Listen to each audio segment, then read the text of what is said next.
Hello, everybody. In this video, we'll show you how to create a new activity.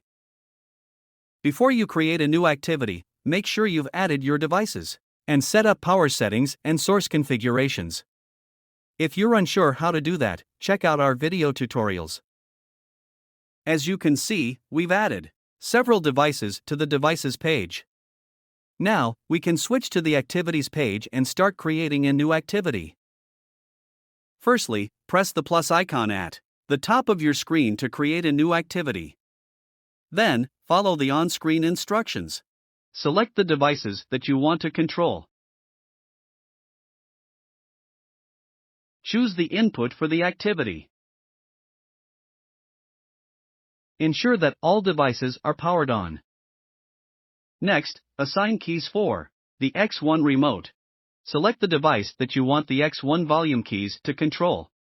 Select the device that you want the other keys of the X1 remote to control.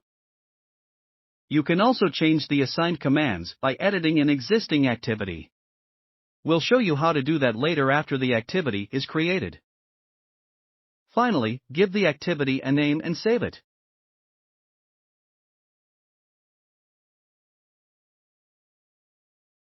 If you'd like to further modify the activity by adding additional commands, press Edit for the activity and select Startup Settings to add a command or a delay.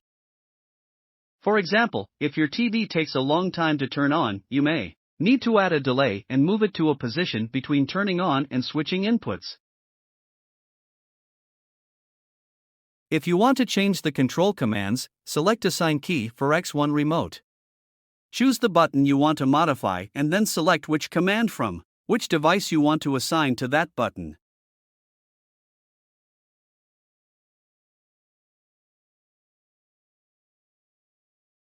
If you want to set up a macro command, you can choose Favorite Keys, then click on Macro. Add multiple commands in order, and set delays between them if necessary.